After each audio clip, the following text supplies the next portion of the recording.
Agradecemos especialmente a Calpro y Dynatix, el sistema de control volumétrico más confiable en México, por patrocinar este episodio. Soy Severo López Mestre Arana, especialista en energía. Bienvenidos a Todos Somos Energía, porque la energía es lo que nos mueve.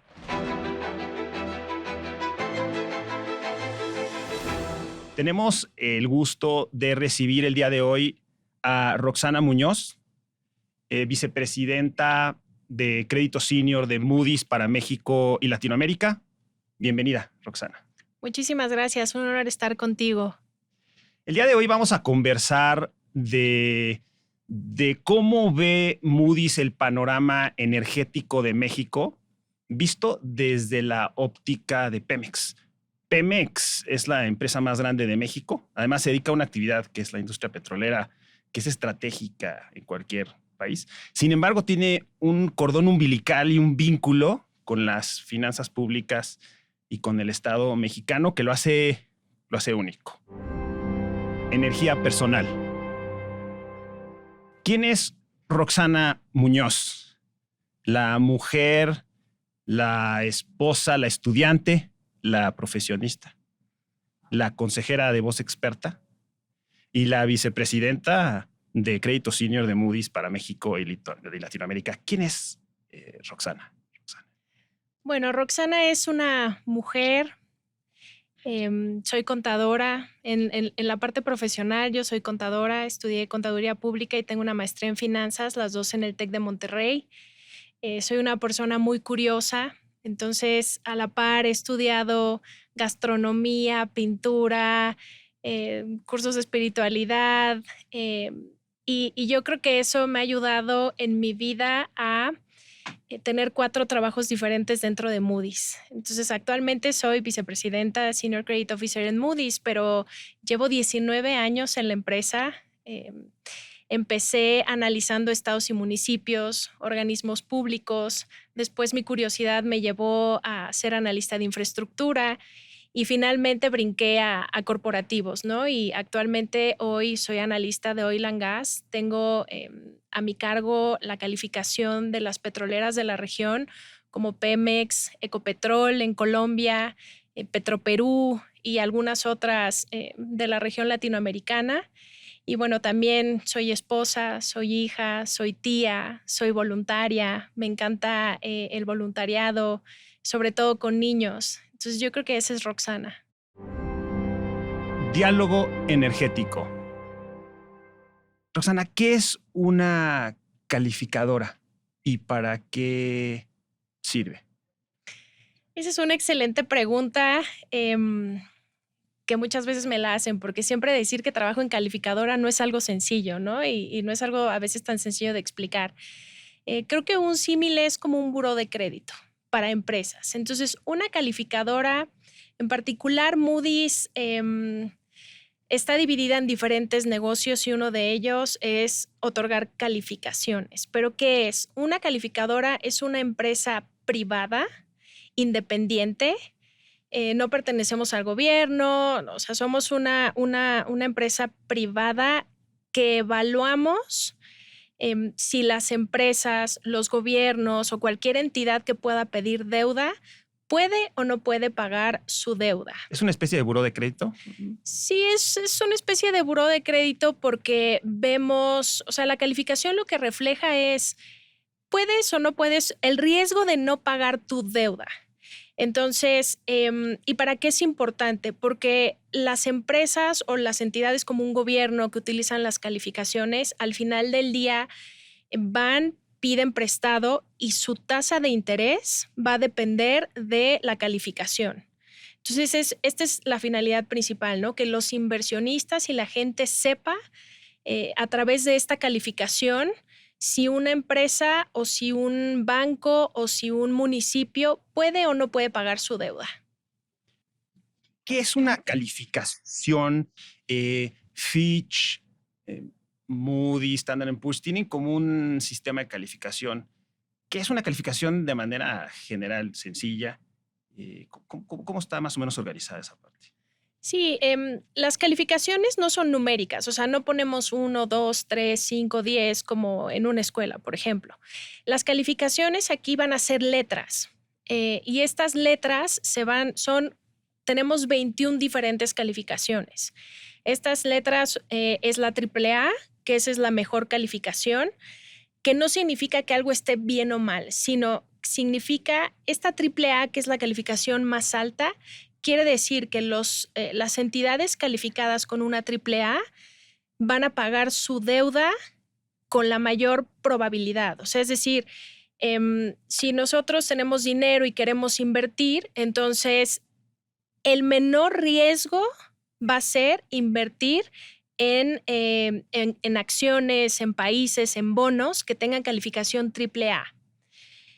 Ahora, es importante mencionar que, y esta era la parte que te mencionaba del costo, ¿no? Las triples A's, por tener esta certeza de pago, normalmente obtienen una menor tasa de interés. Y del otro lado, me voy a ir al otro extremo, la calificación más baja es una C. Entonces, cuando alguien invierte en un bono o en una acción que tiene una calificación C, quiere decir que tienes una alta probabilidad de que no te paguen. Por eso es que las tasas de interés a ese nivel son mucho más altas. ¿Por qué? Porque el riesgo es mayor. Entonces, esto es lo que refleja las calificaciones. Y entre la AAA y la C hay 19 calificaciones, que yo creo que la división o la clasificación más importante es, hay unas que son grado de inversión y hay otras que son grado especulativo. Las calificaciones grado de inversión son las que tienen esta menor probabilidad de no pagar.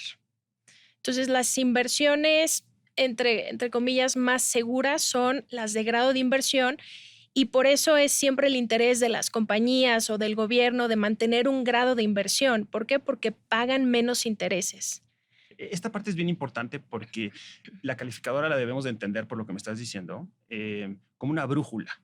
Pero además una brújula que está conectado con cuánto te va a costar que te presten dinero, ¿no? Entonces tú pones información en el mercado que es útil y el mercado dice, bueno, yo le voy a prestar a Severo o le voy a prestar a Roxana y están clasificados en tal y les va a costar tal porque eso. Pero esa información es necesaria. Si no la diera la calificadora, de todas maneras la tendrías que sacar tú, porque a qué precio le prestas el dinero, ¿no? Así lo deberíamos entender. Son facilitadores, ¿no? De alguna manera. Roxana. Sí, somos facilitadores de opiniones, ¿no? O sea, es una opinión informada independiente en la que se basan los inversionistas, en la que se basan los bancos o incluso el público general. O sea, si yo quiero saber en dónde meter mis ahorros, puedo buscar las calificaciones y tener una idea de qué empresa es mejor que la otra. Entonces, sí, es un análisis tanto de factores cualitativos como cuantitativos que hacemos para darle una opinión al mercado y que el mercado use esta información para prestar dinero o para invertir. En 2025, Roxana, Petróleos Mexicanos se enfrentaba a un momento complicado. Había vencimientos muy fuertes. El gobierno de México responde rápido y pone sobre la mesa el plan estratégico 2025-2035. Y además lo hace con varias secretarías, con la Secretaría de Hacienda, la Secretaría de Energía. Fue un esfuerzo conjunto con la Nacional Financiera, con el Banco de Obras. Y este plan estratégico, de forma breve, Roxana, ¿en qué consistió y cuáles fueron sus tres fases principales? Sí, para nosotros este plan estratégico fue un buen primer paso del gobierno federal para ayudar a Pemex. Nosotros la calificación la traíamos en B3 con perspectiva negativa porque estábamos viendo mucha presión, sobre todo por el pago de deuda, el pago de amortizaciones que se le venían a Pemex. Este plan estratégico, si lo pongo en números, representó un apoyo para Pemex de $50,000 millones. O sea, es un apoyo que nunca antes habíamos visto. De hecho, en años anteriores, el apoyo promedio de los últimos 7 años fue de $9,000 millones para Pemex. En esta ocasión, este plan representó una inyección a través de diferentes mecanismos de casi $50,000 millones para la compañía para ayudarle a sanear principalmente los pagos de proveedores y los pagos de los vencimientos que estaban poniendo mucha presión, porque la torre de vencimientos, es decir, la deuda que Pemex tenía que pagar en 2026 era como el pico de todos los años. Esa era la presión inminente. Entonces, este plan tiene varias aristas o tiene varios mecanismos, estructuras con las que le ayudaron a Pemex, ¿no? Por ahí hay una emisión de bonos precapitalizados de 12,000 millones, hay un fondo de inversión que se hizo junto con la banca de desarrollo, que es aproximadamente de 13,000 millones, y adicional se sigue incluyendo a Pemex en el presupuesto 2026 con 16,000 billones adicionales, y por ahí me faltó una recompra de bonos por 12,000 billones. Fue un apoyo sin precedentes, ¿no? Y de hecho, a Moody's le gustó el apoyo, le da 2 calificaciones más a, a Pemex, Fitch también. Sin embargo, Moody's recalca que el apoyo no es suficiente para lograr la autonomía de Pemex en el mediano y en el largo plazo. ¿Por qué, Roxana? Sí, justo una vez que se anunció este plan y que se empezó a ejecutar, nosotros subimos en 2 niveles la calificación de Pemex. Importante mencionar, todavía hay una diferencia de 5 niveles entre la calificación de México y la calificación de Pemex. Y es justo por lo que mencionas, ¿no? Sí es un apoyo y este apoyo a nosotros nos llevó a subir la calificación por 2 razones. Porque es una muestra de que el respaldo del gobierno está. O sea, para nosotros incorporamos el respaldo del gobierno en nuestras calificaciones, por eso lo vimos como un hecho. Entonces, estos 50,000 billones de dólares sí representó un alza de calificación de 2 niveles, pero no nos fuimos más cerca al soberano porque reconocemos que todavía hay muchos retos en la parte operativa de Pemex. Por eso el diferencial. Entonces, sí es una ayuda para pagar la deuda que vencía principalmente en 2025 y 2026, pero eso para nosotros todavía no representa una solución estructural en la parte operativa de la empresa. Y porque seguimos esperando que Pemex va a necesitar de este apoyo en años subsecuentes, ¿no? Nuestras estimaciones indican que hacia 2027 Pemex todavía va a necesitar una inyección de alrededor de 7,500 millones más de dólares para poder seguir operando y pagando su deuda. Sí, por ahí mencionaba Moody's que en 2024 se necesitaron como 15,000 millones. Y estabas mencionando en la respuesta anterior cuando veíamos el plan estratégico que le habían inyectado como 13,000 millones, entonces ahí más o menos cubres. Pero plantea una perspectiva hacia adelante en los reportes de Moody's de que se van a necesitar alrededor de 10,000 millones anuales, ¿no? Y el plan estratégico se mencionaba, por ejemplo, que en 2027 ya no se iba a requerir nada, ¿no? Que era lo que tú mencionabas ahora. Sí, sin un cambio estructural en la parte operativa, de acuerdo con nuestras proyecciones, Pemex va a seguir necesitando alrededor de 8,000 millones, números cerrados, hacia 2027. Entonces, eso es lo que estamos monitoreando de forma muy cercana, ¿no? Las operaciones de Pemex, estos proyectos que se van a financiar a través de contratos mixtos, que estamos esperando ver que efectivamente se firmen y que sean proyectos que efectivamente cambien la situación operativa de Pemex. Em, es, es difícil no hacerlo, Roxana, incluso cuando tuve la oportunidad de estudiar en la Universidad de Chicago, había siempre pique con los brasileños, ¿no? O sea, como esta economía más importante. Y por ahí Moody's trae un dato de Petrobras que me llamó muchísimo la atención. Están poniendo sobre la mesa 111,000 millones de dólares en un plan de 2025 a 2029, que son 4 años, échale 20,000 millones, de los cuales, si recuerdo, 77,000 son para producción, exploración petrolera, etcétera. Alrededor de 20,000 millones para refinación y 11,000 millones para energías renovables y sustentabilidad. Entonces, pues de repente uno piensa en los 10,000 millones que estamos hablando, ¿no? Que estamos proyectando, se van a necesitar, no se van a necesitar. Y yo te pregunto, ¿estamos invirtiendo lo que se puede o ¿Se puede más o deberíamos estar invirtiendo más? Estoy haciendo una comparación con Petrobras, porque Petrobras hace no muchos años estaba debatiendo si iba a ir a la cuenca salina o no. Pemex tenía un tamaño infinitamente mayor. ¿Qué está pasando? ¿Es un tema de que no puedo invertir más o que Pemex está invirtiendo lo que debe invertir? ¿Cómo lo ven ustedes?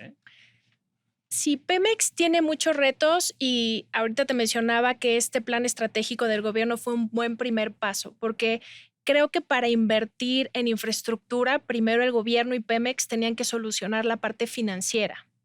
¿Por qué? Porque eran alrededor de vencimientos de más de 20,000 millones en un solo año. Entonces, cuando tienes esta presión en la parte de deuda, pues tus recursos los destinas al pago de la deuda y no al desarrollo de infraestructura. Lo que hemos visto es que aproximadamente Pemex está invirtiendo alrededor de 15,000 millones cada año, ¿no?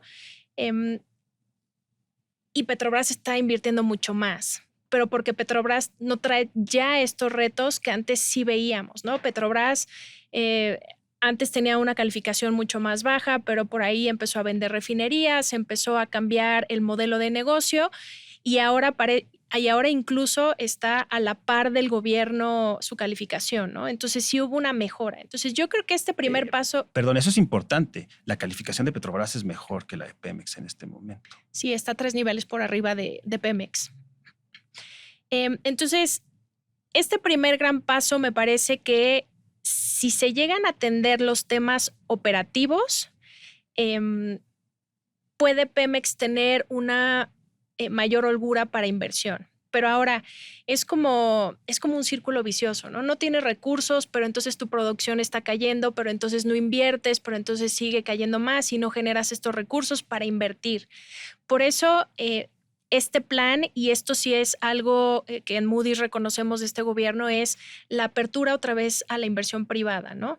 Por eso estos contratos mixtos y el que se empiecen a firmar para nosotros es importante para empezar a ver cambios estructurales en Pemex en la operación. Entonces, Pemex hoy no podría solo invertir en todo lo que se necesita para mejorar la parte operativa y es una señal positiva la apertura a privados, pero lo que nos falta ver es que efectivamente lleguen los proyectos. Claro, y un poco yendo hacia esa parte estructural, ¿no? Que la has ido metiendo ahí poco a poco, Roxana, porque es muy importante. Podríamos decir que México y Pemex ha hecho un buen trabajo en mantener esta razón de reservas de 8.8 años, ¿no? Eso lo ha logrado, lo ha sostenido. Sobre el plan estratégico hay una meta de 1.8 millones de barriles diarios de producción. Esa meta es ambiciosa, no es ambiciosa desde la perspectiva de Moody's, esa es una pregunta. Y si nosotros tomamos también la parte de refinación, pues la refinería Olmeca y la adquisición de Deer Park aumentaron la capacidad de refinación, sin duda. Pero si nosotros analizamos la eficiencia del Sistema Nacional de Refinación, está en 54.2, con datos de ustedes.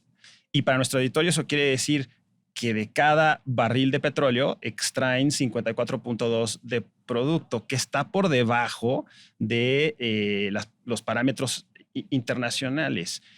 Todo esto que estamos mencionando, ¿cómo influye en la percepción estructural, operativa de Pemex, de acuerdo con Moody's, Roxana?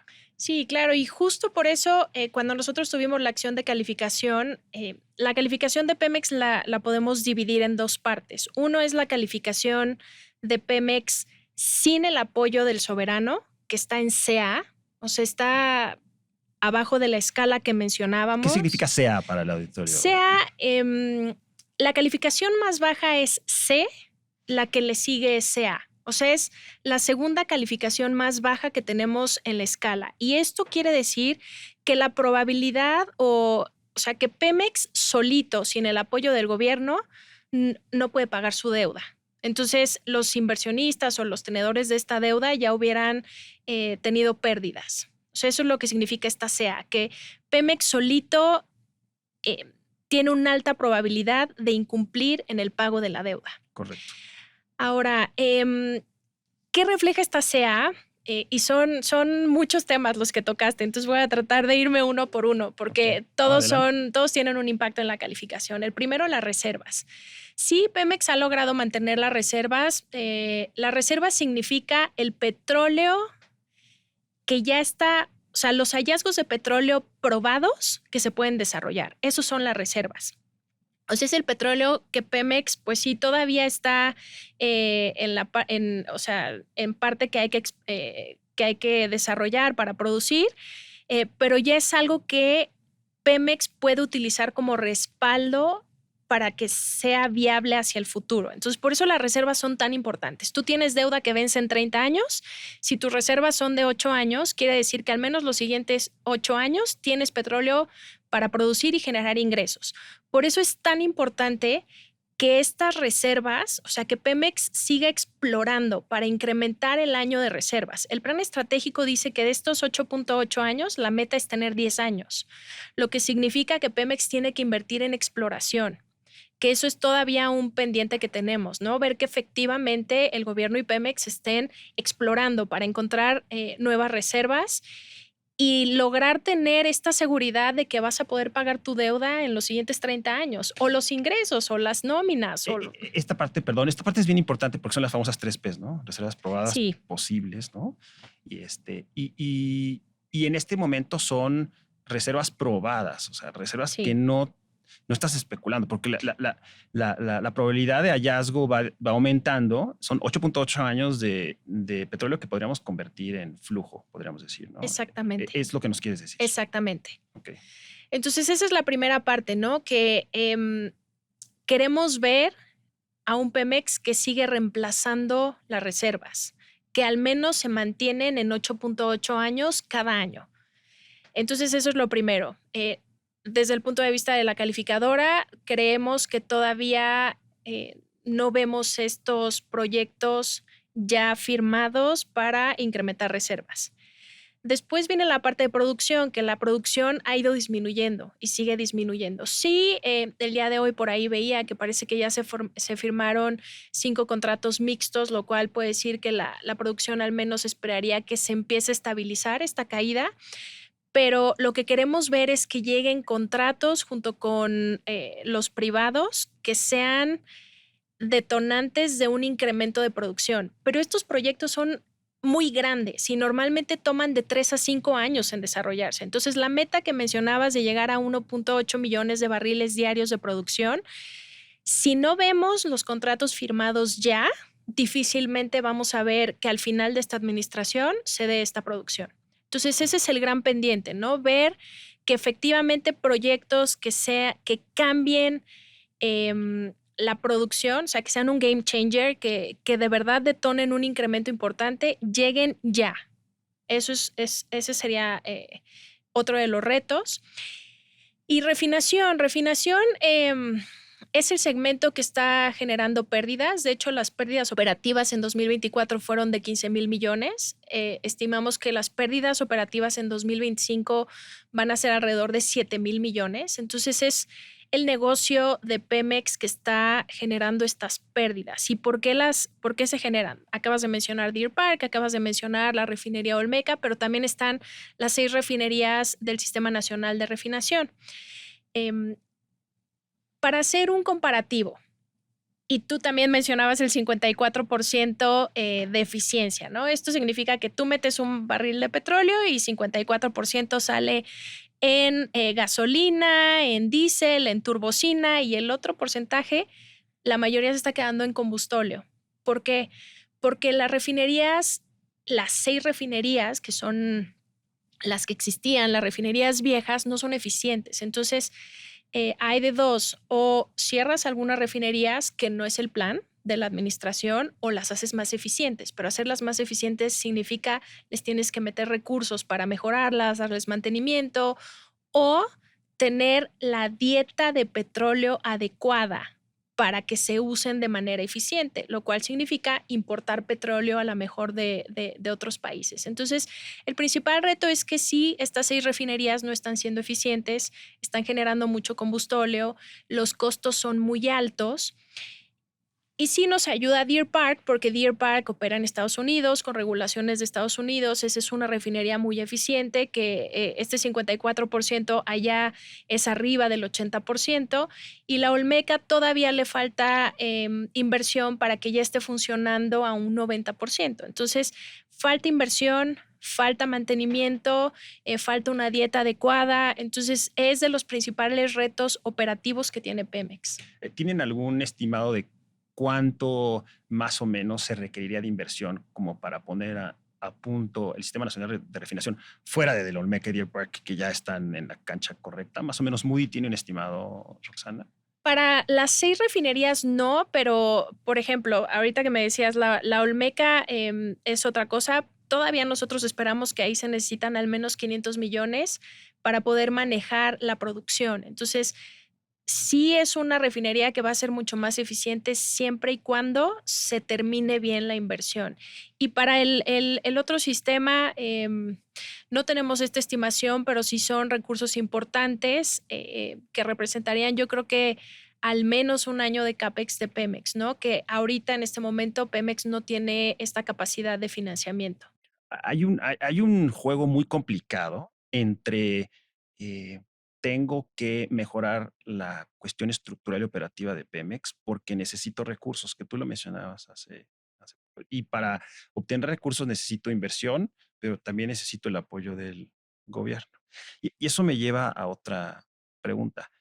Esta situación en la que estamos nos ha llevado a un punto en donde una expresión técnica, pero que es contribución neta, que es prácticamente lo que le da Pemex a México como país o lo que le da a México a Pemex, se ha modificado, Roxana, ¿no? En números de Moody's, en 2018, Pemex le entregaba al país alrededor del 2% del PIB, más o menos.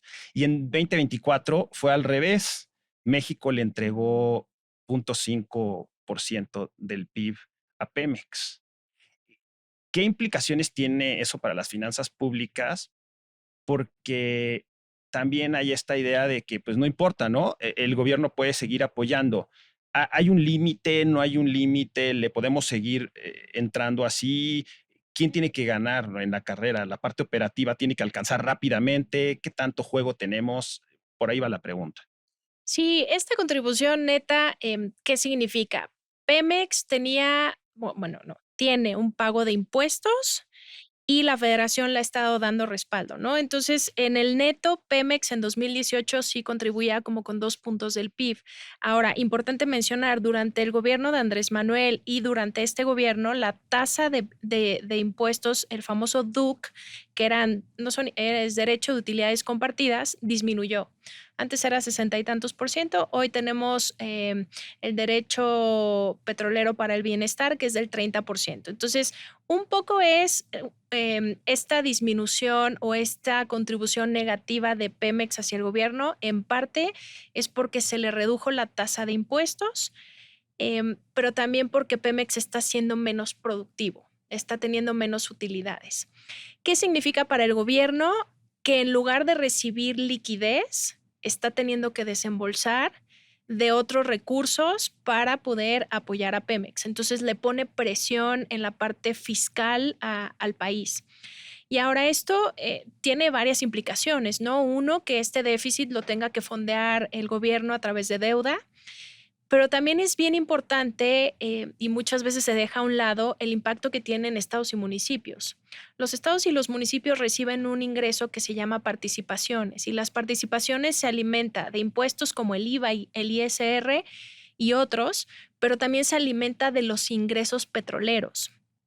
Entonces, cuando tú no tienes estos ingresos petroleros, porque ahora más bien la federación tiene que poner en lugar de que llegue de Pemex, también los ingresos de los estados y de los municipios se ven afectados y esto genera un déficit mayor para el gobierno federal. Entonces, son muchas aristas que se ven impactadas por esta disminución de ingresos que Pemex envía a la federación.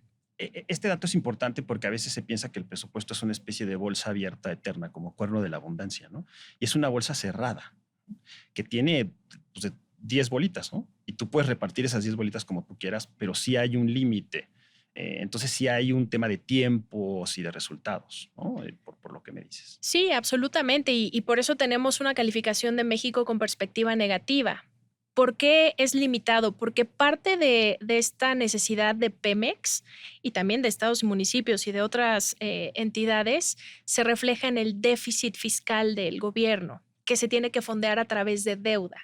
Entonces, mientras esto no se cierre, mientras el gasto de la federación permanezca más rígido, o hay de dos, o cortas gastos o incrementas tus ingresos a través de una reforma tributaria o pides deuda.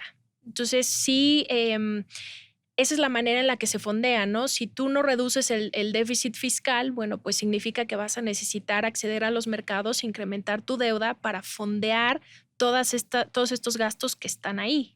De hecho, Moody's por ahí establece una correlación medio explícita e implícita como puntos clave de las finanzas públicas, el reducir el déficit fiscal junto con el apoyo a Pemex. Pero lo ponen a la par.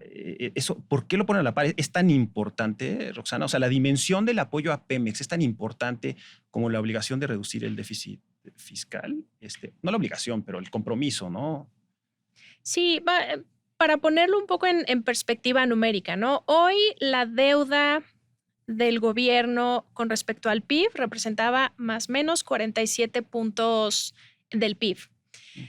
Si le sumamos la deuda de Pemex, el 100% de la deuda son 2 puntos adicionales. Entonces, la deuda del gobierno se iría de 47 a 49, en caso de que México la tuviera que cubrir.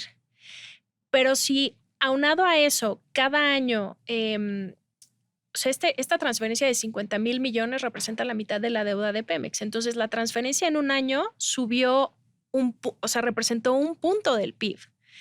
Si tú cada año tienes que estar dándole este monto a Pemex, a lo mejor medio punto del PIB, entonces eso significa que cada año ese medio punto del PIB lo vas a tener que financiar a través de deuda porque tienes un déficit mayor. Entonces, por eso es que están tan relacionados, ¿no? Pemex es uno de los principales retos que tiene la federación para mantener la calificación. Entonces, sí, justo la perspectiva negativa de la calificación de México, que la perspectiva significa que puede bajar la calificación en los siguientes meses, está o refleja que hay un déficit mayor al esperado, que Pemex le puede seguir poniendo presión a este déficit y también, y aquí agrego el crecimiento económico, que tiene que ser al menos un 2%. Que ahí le empezamos a poner números e información a esta idea del cordón umbilical, ¿no? Que decíamos, o este nexo al principio del programa, ¿no? Esa que hace tan especial a Pemex. Si nosotros volteamos la cámara, giramos la cámara y vemos el mismo problema, pero en otro ángulo, Moody's también manifiesta una preocupación por el grado de exposición a la deuda de Pemex, de la banca de desarrollo, de Nacional Financiera, de Banco de Obras, del Banco de Comercio Exterior, de la banca comercial. Y otra vez, un poco la pregunta es, a veces se piensa que no importa que le prestes a Petróleos Mexicanos porque el gobierno de México es el dueño y es la empresa más grande de México.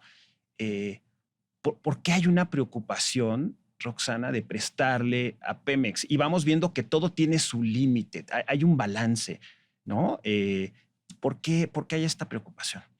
Sí, parte del plan estratégico incluyó este fondo de inversión para Pemex a través de la banca de desarrollo y la banca comercial. Eran los 13,000 millones de los que hablaba al principio, ¿no? Estos 13,000 millones, ¿qué son? La banca de desarrollo principalmente Banobras y va a fondear 13,000 millones junto con la banca comercial, junto con Bancomex. Son 13,000 millones que le va a prestar a Pemex para pagar proveedores. Ahora, ¿por qué es algo negativo para la banca?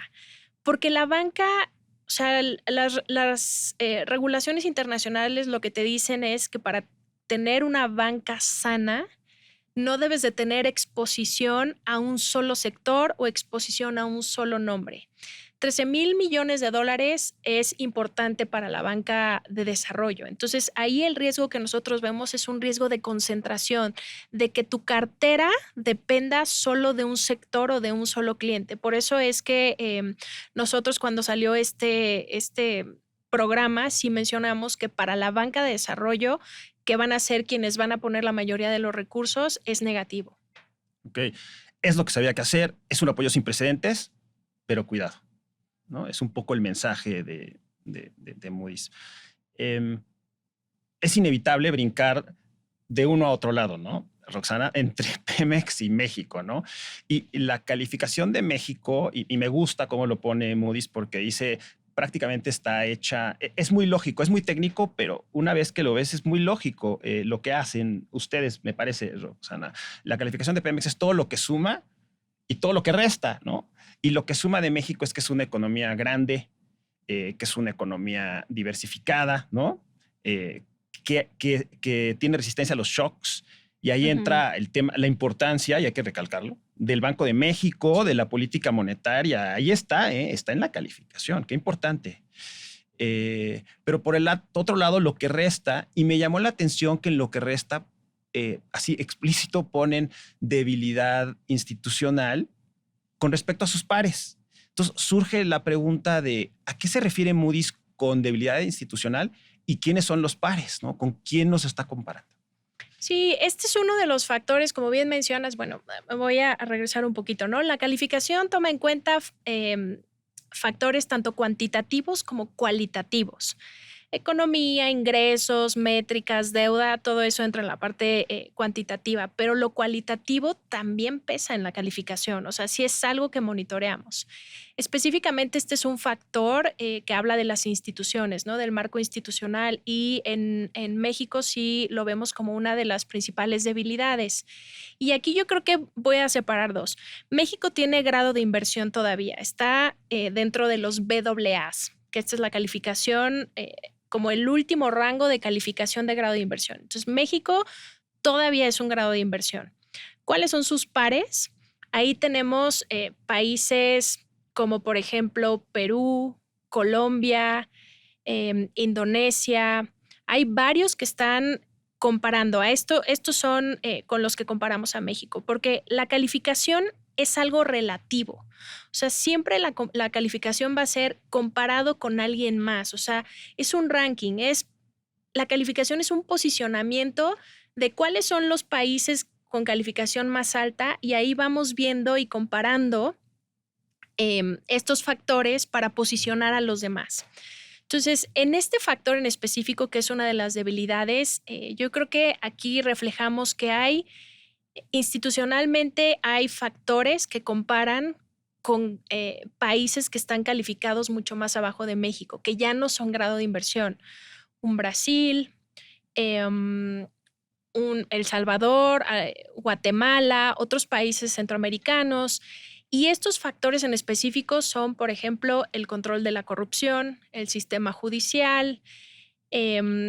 ¿Por qué es importante? Porque esto tiene un impacto en los pesos y contrapesos. Eso es como la debilidad que vemos y que incorporamos en la calificación, pero como bien mencionaste, o sea, porque uno podría decir, bueno, y entonces, ¿por qué Moody's no tiene a México en grado especulativo? O sea, si ya están viendo esto en las instituciones, ¿por qué sigue siendo grado de inversión? Uno es porque hay mitigantes y hay instituciones que todavía son fuertes, que todavía las vemos que comparan con grados de inversión, y las mencionaste como las fiscales y las monetarias. Y yo te quisiera preguntar algo, porque hay una distinción muy fina en lo que estás diciendo y además es muy cuidadoso Moody's cómo redacta esta parte. Hay dudas en la debilidad institucional, dijiste, por ejemplo, Poder Judicial, anticorrupción, pero lo plantea de una forma diciendo, oye, México hizo cambios institucionales con respecto a lo que tenía y dime si estoy en lo correcto, pero como que quieren probar cómo con lo que sustituyó México funciona. O sea, hay esa idea de México cambió de A a B institucionalmente y pasó las funciones de anticorrupción a otra entidad y pasó las funciones del Poder Judicial a otra organización.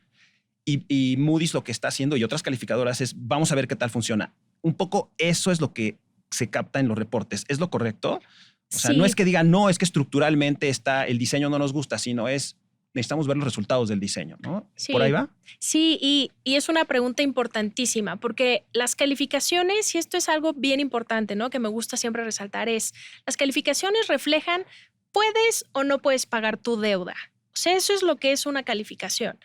Y las calificaciones lo que buscamos es que no sean volátiles. O sea, no porque haya un cambio de un día para otro, significa que van a subir, bajar, subir, bajar. No. Entonces, como bien mencionas, siempre es, ok, y como lo mencionaste, México era A, ahora es B. Sí, pero ¿qué impacto tiene esto para que pagues o no pagues tu deuda? Y eso no se da de manera inmediata. Ahora, por eso traemos una perspectiva negativa, porque estamos en periodo de evaluación. Y dentro de este periodo de evaluación queremos ver estas instituciones o este marco institucional, cuál va a ser el resultado de haberlo implementado. ¿La inversión va a llegar o no va a llegar? ¿Los ingresos van a subir o no van a subir? Claro. ¿Se va a dar infraestructura o no? Entonces, sí. Por ejemplo, qué importante. Yo creo que este tema es clave porque para ustedes, ¿cuánto tiempo es un tiempo razonable para saber si funcionó? Y hace unos minutos dijiste, ya se firmaron los primeros contratos mixtos. Eso es una señal, ¿no? De, oye, está funcionando institucionalmente, está captando. A ese tipo de datos te refieres de hechos, ¿no? A ese tipo de situaciones se refiere Moody's cuando dice, oye, pues quiero ver que funcione. Sí, generalmente una perspectiva negativa se resuelve en los siguientes 12 a 18 meses. No es tanto tiempo, ¿eh? Es un año, año y medio. No es nada. Y si vemos, o sea, tampoco es que llega el mes 12 y si no pasó nada, entonces bajamos la calificación, no. Siempre las calificaciones son prospectivas, ¿no? Entonces nos sentamos con el gobierno, analizamos todos los factores, o sea, pero factores geopolíticos, factores internacionales y todo lo metemos en una licuadora y evaluamos y hacemos proyecciones y vemos si podemos esperar 6 meses más o si definitivamente creemos que tuvo un impacto negativo y bajamos la calificación. Oye, me preocupan los tiempos. Yo me siento del lado de los que hacen política pública y si tú me preguntas a mí, oye, ¿cuánto tarda una reforma estructural? Te digo de 5 a 10 años en consolidarse. Pero tú lo estás viendo desde el punto de vista pues, del mercado de deuda, ¿no? y de inversión, etcétera, y los tiempos son distintos. 12 a 18 meses para dar resultados es un ritmo muy fuerte, ¿no? Me parece, para políticas públicas. Sí, y es un poco lo que te mencionaba de los proyectos de Pemex, ¿no? Que toman de 3 a 5 años. Sí. Pero si yo veo que los que están hoy ya firmados, que ya vienen, a lo mejor es una buena señal para mí y no porque no me dio resultados el primer año voy a bajar la calificación, pero porque ya vi que efectivamente se firmaron los contratos, que efectivamente los proyectos de inversión se están explorando, se están desarrollando. O sea, no es en un automático y sabemos que las políticas públicas no son no de un día para otro no tienen este efecto, pero cuando se ven aprobadas, puestas en marcha, entonces eso se incorpora en las proyecciones. Y también importante, ¿no? Estamos monitoreando cada año, cada día, te diría yo, ¿no? Las noticias, ¿qué pasa? Claro. Nuevos aranceles, claro. China, Rusia, Estados Unidos, o sea, es un monitoreo diario. Claro, porque tus reportes y la comunicación de Moody's es global, ¿no? Es un lenguaje entendido y validado globalmente. Parte de los apoyos del gobierno de México, Roxana, han sido en una palabra también que suena muy rimbombante, que es deuda contingente, ¿no? Y que tiene mucho tiempo, los productores independientes eran deuda contingente. Y los apoyos a CFE y a Pemex, estamos hablando de Pemex, han tenido esta deuda contingente. Me gustaría que me platicaras qué es esta deuda contingente, porque además Moody's recalca que hay un riesgo moderado que esta deuda contingente ya no sea una deuda indirecta. A veces hay esta idea de que por la palabra indirecto contingente como que no importa. Tú puedes tener un universo y se convierte en una bolsa, como decíamos antes, que es una bolsa que tú puedes meter y sacar lo que quieras. Pero Moody's dice, no, hay un riesgo moderado. ¿Qué es la deuda contingente, Roxana? ¿Y por qué hay un riesgo moderado sobre la deuda contingente? Que creo que una de las fases, los $13,000 millones son deuda contingente, ¿no? Notas precapitalizadas. si nos pudieras explicar un poquito qué son las notas Sí, precapitalizadas y qué es la deuda contingente y por qué ese riesgo moderado que ve Moody's como diciendo sí, pero cuidado. sí. Me voy a regresar a los 50,000 millones. Ese es como que la frase, el número más sencillo. De estos 50,000 millones que el gobierno federal le dio a Pemex, parte es deuda contingente. Para Moody's, ¿qué significa deuda contingente? Es deuda que no está incorporada en nuestras métricas. O sea, este 47 de deuda PIB del que yo hablaba no incluye nada de deuda de Pemex, pero la tenemos como deuda contingente. ¿Por qué? Porque de los 50,000 millones, hay 25,000 millones que son deuda contingente. No nada más las notas precapitalizadas, pero también los 13,000 millones con la banca de desarrollo porque tienen la garantía de México. Entonces, si bien es deuda de Pemex, se esperaría que Pemex la pague, tienes la garantía indirecta del gobierno federal. Entonces, no se incluye en las métricas, pero ahí está. Y sí es algo que monitoreamos. Ahora, el riesgo no es alto, el riesgo es moderado, pero tampoco es bajo. O sea, es un riesgo latente, ¿no? Es un riesgo moderado. Porque estos 25,000 millones están estructurados de tal manera que el gobierno federal no los va a tener que pagar de un día para otro. Por eso es riesgo moderado. Tienen un esquema de amortización que hace que se suavice el pago de la deuda. Entonces, por eso es un riesgo moderado, porque al final del día, la calificación standalone o la calificación solita de Pemex es CA. Entonces, seguramente el gobierno federal al final del día va a ser quien va a tener que pagar esta deuda. Entonces, por eso es un riesgo moderado, porque no lo va a tener que pagar en una sola vez, sino que se cuenta con un esquema de amortizaciones que creemos que para el gobierno va a ser posible pagarlo. Por eso es que es riesgo moderado y por eso es deuda contingente, porque en realidad ahorita Pemex es el que tiene que pagar esto, pero sí traes la garantía indirecta de la federación. O sea, no puedes inflar esa bolsa ad infinitum, ¿no? O sea, tiene un límite, es riesgo moderado en este momento, hoy. Exacto. ¿No? Moody's empareja de alguna manera al plan estratégico 2025-2035 con el nearshoring. Y eso es importante, porque el nearshoring es un motor fuera de borda. Y afirma, el nearshoring junto con el plan estratégico puede impulsar la economía y el empleo del país.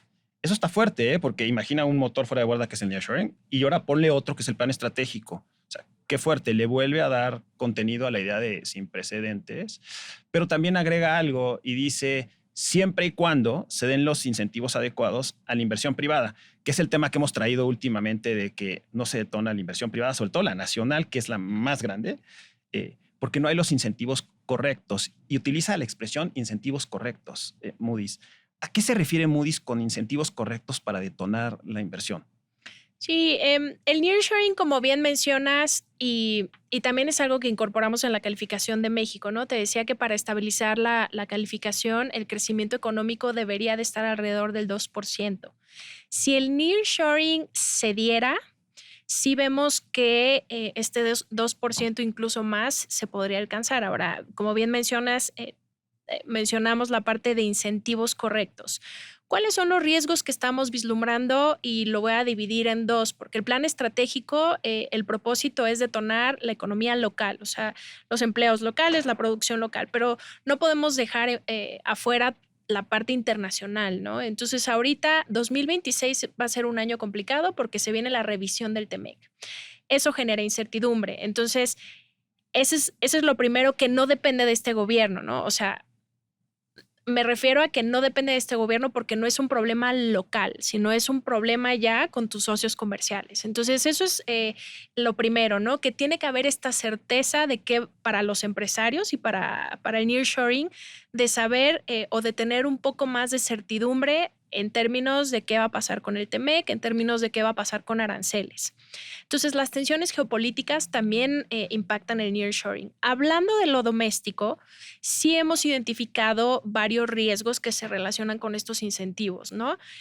Los empresarios yo creo que necesitan tener seguridad, acceso a infraestructura, acceso al agua, certeza jurídica. Entonces, todas estas son retos y son los incentivos que nosotros vemos que si se dan, el nearshoring puede tener un impulso a la economía. Y empieza a ser todo, el análisis comienza a ser circular, ¿no? Esta parte que hablábamos de debilidad institucional, ¿qué significaba?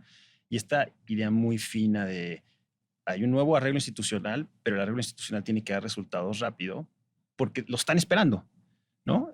Porque cuando tú pones los recursos, tienes que tener certeza, ¿no?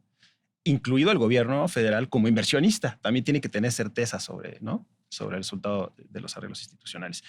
Mencionaste el Tratado de Libre Comercio y la negociación del Tratado de Libre Comercio me parece que va a ser una negociación que no tiene precedente. Roxana, ¿no? Lo menciona Moody's. Es una negociación que se puede volver de repente en una negociación bilateral, en donde pueden apretar en la parte de normatividad laboral, pueden apretar en la parte de reglas de origen, por ejemplo, o en la parte ambiental, ¿no? Sin duda. ¿Qué implicaciones tiene esto para Pemex y para el apoyo que puede dar el gobierno federal a Pemex en este contexto de un tratado de libre comercio que no sabemos exactamente, Roxana, si somos honestos, no sabemos exactamente cómo va a suceder el próximo año? Hay muchas variables. ¿Cómo se pondera esto y cómo puede afectar esta parte, el ritmo de apoyo y cómo se están viendo las cosas en esta relación Pemex, gobierno federal, resultados lo más rápido posible, etcétera, ¿no? Sí, yo creo que el impacto directo para Pemex de la revisión del TEMEC puede ser en qué tanto, yo creo que hay muchos impactos, ¿no? Pero de los principales en términos del respaldo a Pemex es si va a haber un crecimiento económico o no como resultado de la revisión del TEMEC. Entonces, yo creo que ahorita sería especular en qué va a pasar y exactamente cuáles van a ser las condiciones o los resultados de esta revisión, pero algo que yo creo que ya se está viendo es este freno a la inversión. Entonces, para Pemex, a lo mejor sí están estos nuevos contratos mixtos, pero le agregas incertidumbre a que los privados quieran llegar. Entonces, yo creo que son varios temas, ¿no?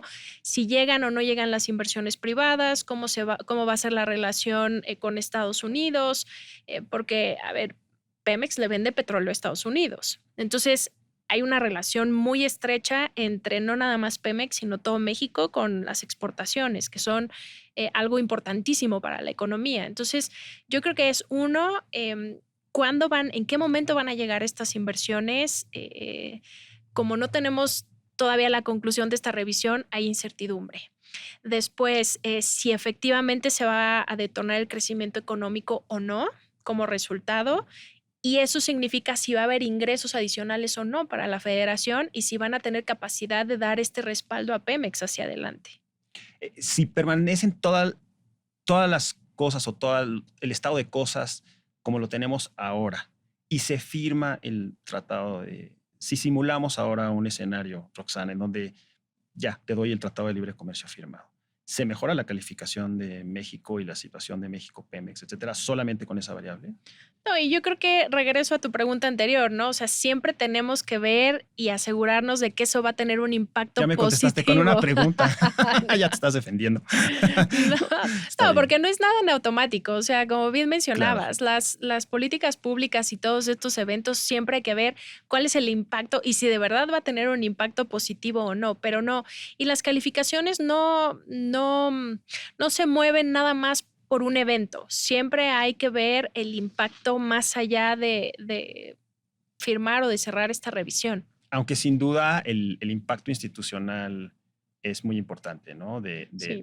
Pero a todas luces, ¿no? Sí. Hay una distinción que hace Moody's que es muy interesante, que habla de cuando tú analizas la deuda consolidada del país, toda la deuda consolidada, es un poquito más del 50%.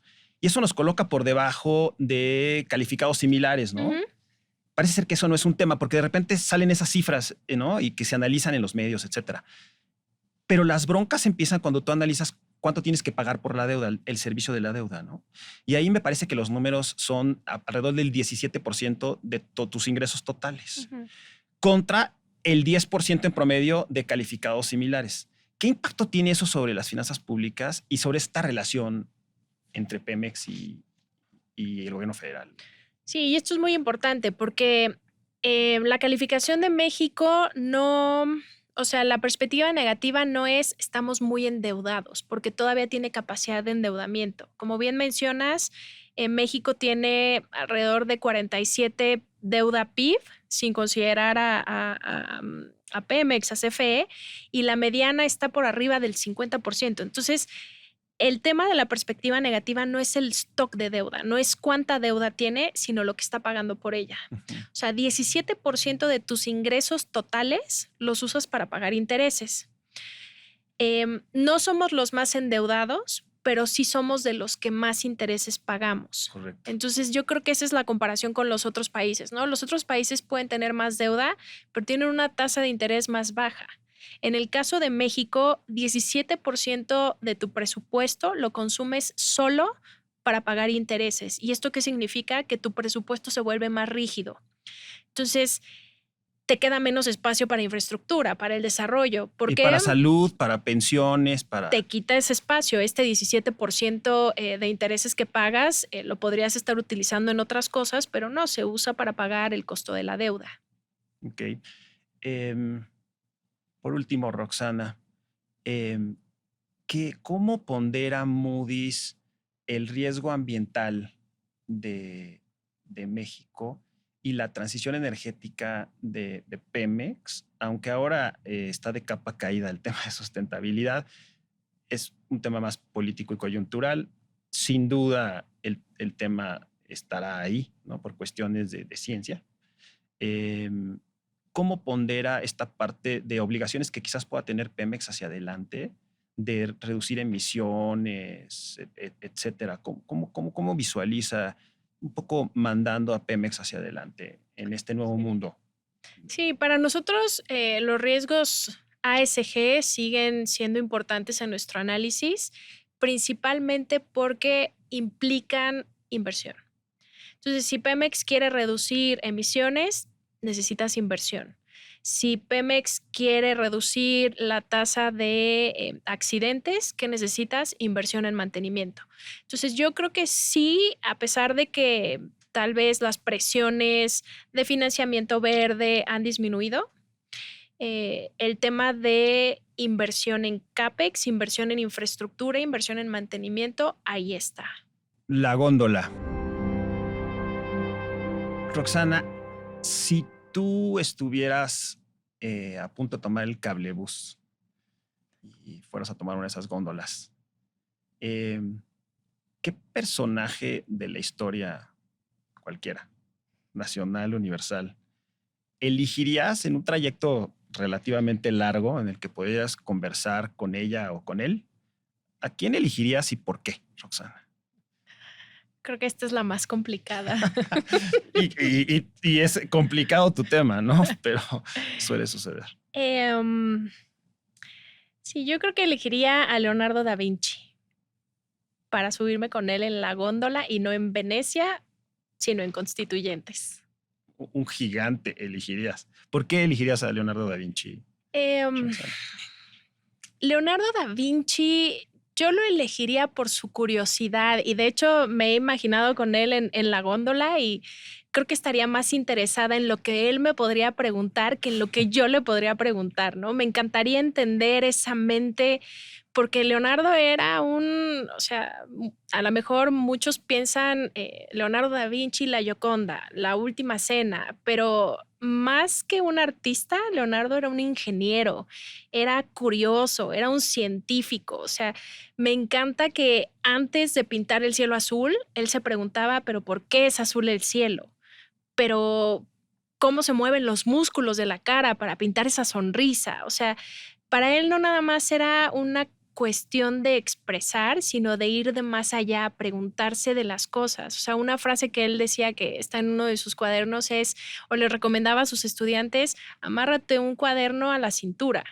¿Por qué? Porque era muy curioso, le gustaba ver la naturaleza, entender el agua, los ciclos, la luz, o sea, todo. Y creo que yo me identifico mucho en esa parte curiosa, ¿no? O sea, eh, me gusta, y yo creo que por eso mi carrera dio tantas vueltas, ¿no? Sí, estados y municipios, sí, pero me dieron curiosidad la infraestructura, pero ahora me dio curiosidad oil and gas. Entonces, esa parte de Leonardo da Vinci me parece muy interesante. Creo que yo me subiría a esa góndola también, ¿eh? Muchas gracias, Roxana, y muchas gracias a nuestro auditorio. Muchas gracias. Heraldo Podcast, un lugar para tus oídos.